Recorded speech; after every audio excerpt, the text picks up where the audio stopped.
नमस्कार। मैं रवि राय ज्योतिष सरोवर में आप सबका हार्दिक स्वागत करता हूं।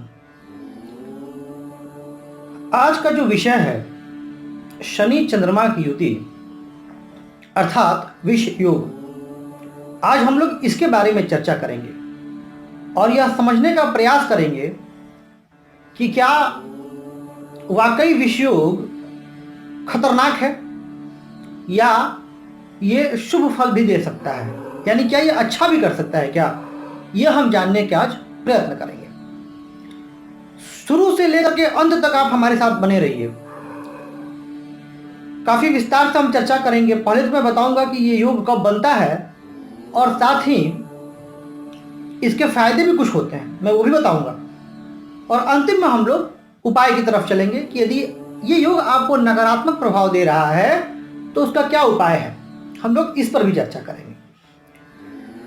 तो देखिए, शनि चंद्रमा युति या शनि चंद्रमा का संबंध कैसे भी बनता हो तो ये योग बन जाता है। अब शनि चंद्रमा युति का बोलने का अर्थ है कि आप अपनी कुंडली देखिए, कोई भी लग्न की आपकी कुंडली हो। उदाहरणार्थ हम लोग ले लेते हैं, मान लीजिए मिथुन लग्न की कुंडली, और मिथुन लग्न की कुंडली में मान लीजिए कि तीसरा घर, तृतीय स्थान, यहाँ पे सिंह राशि 5 अंक लिखा होगा। अगर वहां शनि चंद्रमा बैठ जाते हैं तो ये विष योग बन गया।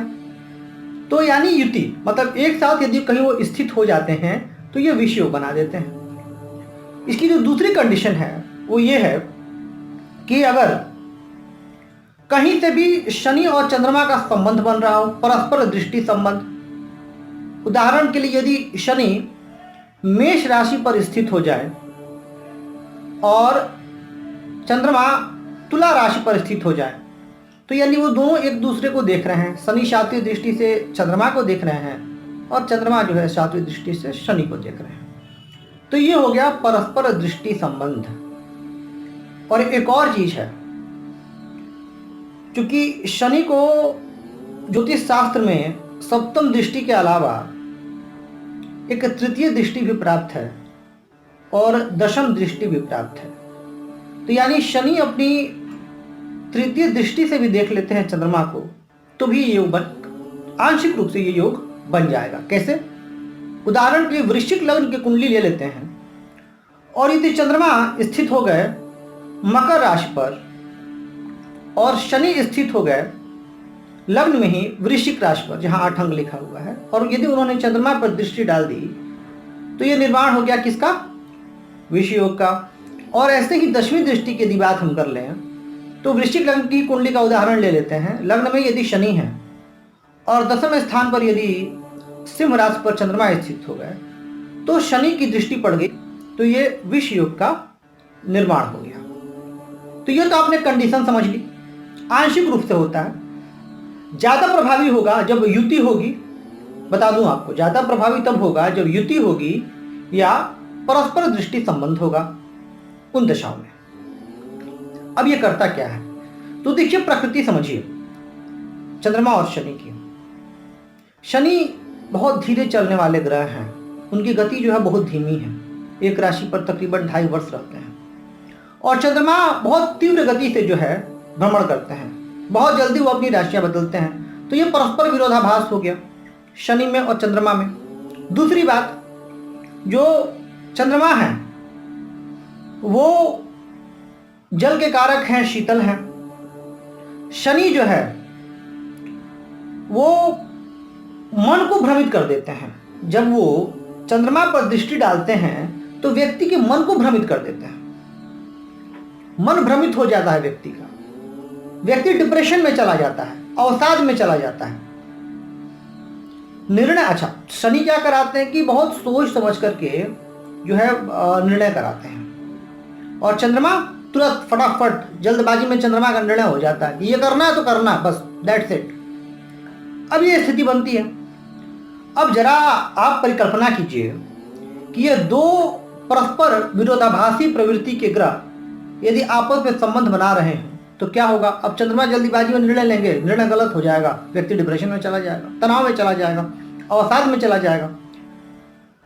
तो ये परिस्थितियां बनती हैं विष योग से।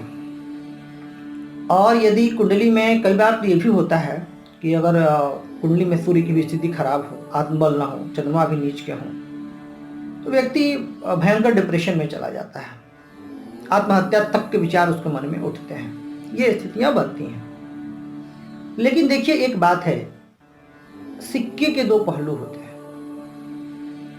अगर कुछ नकारात्मक तथ्य हैं तो कुछ सकारात्मक तथ्य भी हैं, और इस योग को बहुत बुरा बोल देना सही नहीं है, क्योंकि सभी लग्नों पर इसका प्रभाव अलग अलग होता है। अब जरा परिकल्पना कीजिए, जहां शनि और चंद्रमा दोनों योग कारक हैं, वहां यदि वो युति कर ले तो वो क्या अच्छा फल नहीं देंगे? क्या जाहिर सी बात है, बहुत अच्छा फल देंगे। हाँ, जो कुछ चीजें हैं, जो मूल चीजें हैं वो रहेंगी। आपको मैं एक उदाहरण दे रहा हूं। तुला लग्न की कुंडली हम कंसिडर करते हैं। तुला लग्न जहां शनि जो है योग कारक होते हैं, और स्वामी कहाँ के होते हैं? तो स्वामी होते हैं शनि चतुर्थ और पंचम के, यानी केंद्र और त्रिकोण के स्वामी होकर के योग कारक हो गए, और चंद्रमा दशम के स्वामी हो गए।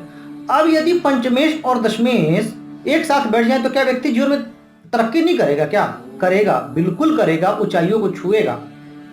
हाँ, तनाव थोड़ा ज्यादा लेगा, सोचेगा ज्यादा। अगर सफलता मिल जाती है तो जल्दी घबरा जाएगा, लेकिन तुरंत फिर अपने आप को सही करके वो आगे बढ़ने लग जाएगा। लग्न में अगर तुला लग्न में शनि शशि योग बना के वहीं चंद्रमा बैठ जाए तो पंचमेश चतुर्थेश और उधर चंद्रमा दशमेश का युति लग्न से हो गया। कितना सुंदर योग बन गया ये। तो हर परिस्थिति में ये बोल देना कि विषय खराब फल देगा, ये सही नहीं है। आपके इर्द गिर्द भी कुछ लोग होंगे जो ज्यादा सोचते होंगे, जल्दी तनाव में आ जाते होंगे, पर इसका अर्थ यह तो नहीं कि वो सफलता प्राप्त नहीं कर रहे हैं या सफल नहीं है जीवन में। ऐसा नहीं है, वो लोग भी सफल हैं।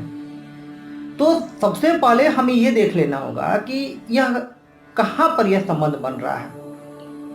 अब मेष लग्न की कुंडली में यदि शनि दशम में ही स्थित हो जाए और चंद्रमा चतुर्थ में स्थित हो जाए, यानी चंद्रमा अपने घर में हो गए और शनि अपने घर में हो गए, चंद्रमा कर्क राशि में स्थित हो गए, शनि मकर राशि में स्थित हो गए, तो क्या यह बढ़िया फल नहीं मिलेगा?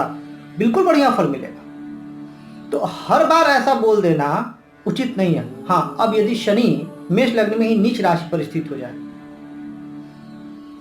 और फिर चंद्रमा से दृष्टि संबंध बनाए तो दुष्प्रभाव बढ़ सकते हैं। तो ग्रहों का बल कहाँ है, ग्रह कहाँ स्थित है, कुंडली में योग कारक हैं कि नहीं है, इन सारी परिस्थितियों के बाद विचार कर लेने के बाद ही हमें किसी निर्णय पर पहुंचना चाहिए। नवमांश में उनकी क्या स्थिति है, इन सारी परिस्थितियों को आकलन के बाद ही हम किसी सटीक निर्णय पर आ पाएंगे।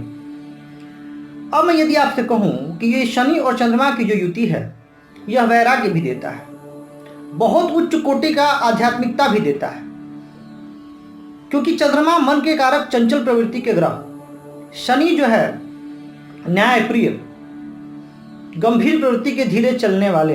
यदि शनि का प्रभाव ज्यादा हुआ मन पे तो व्यक्ति को फिर जो है आध्यात्मिकता रास आने लग जाती है, मन में वैराग्य उठने लगता है और वो सोचता है कि इस जीवन में जो है कुछ नहीं है, जो भी है वो ईश्वर में है, मुझे ईश्वर का भजन करना चाहिए, ईश्वर की शरण में जाना चाहिए। तो फिर उस परिस्थिति में व्यक्ति उच्च कोटि का, अगर बाकी ग्रह भी सही रहे और इनकी भी स्थिति सही रही तो व्यक्ति उच्च कोटि का आध्यात्मिक स्तर पर जा सकता है।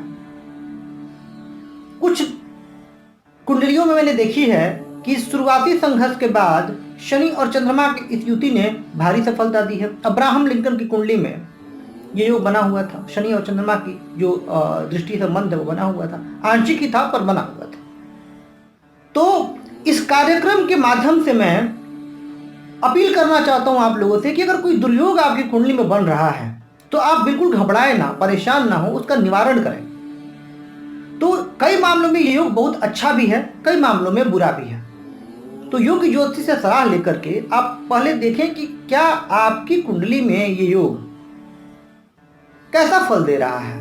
अच्छा, थोड़ा बहुत तो मेरा ये मानना है कि थोड़ा बहुत तनाव जरूरी भी है, थोड़ा बहुत, ज्यादा नहीं, थोड़ा बहुत, क्योंकि हम बिल्कुल तनाव ना लेकर के एकदम आलसी हो जाएंगे, कुछ सोचेंगे ना तो तरक्की रुक जाएगी ना। तो तरक्की के लिए थोड़ा, अति हर चीज की बुरी है, excess of everything is bad. Excessive नहीं होना चाहिए स्ट्रेस, पर थोड़ा सा जरूरी है तरक्की के लिए, और ये तरक्की कराते भी हैं। ऐसा नहीं है कि शनि चंद्रमा की युति जो है वो तरक्की नहीं कराती, ये होता है।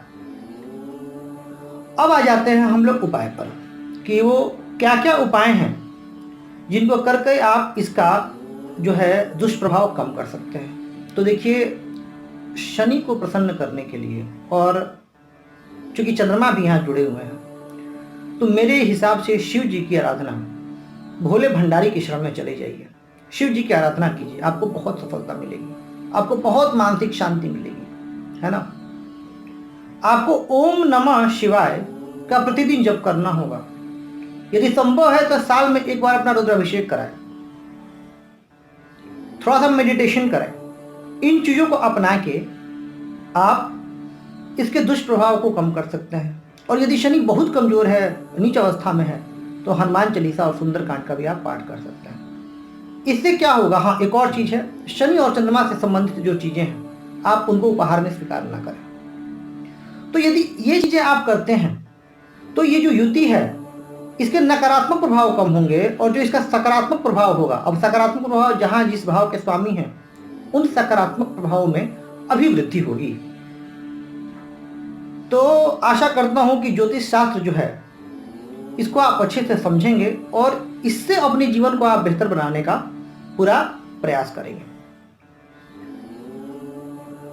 अगले वीडियो में प्रयास किया जाएगा कि एक दर्शक के प्रश्न का जवाब दिया जाए। तो आप इसी तरह हमारे चैनल से जुड़े रहिए और लाइक, सब्सक्राइब और शेयर करके ऐसे ही हमें अपना प्यार देते रहिए। आज के लिए बस इतना ही। नमस्कार।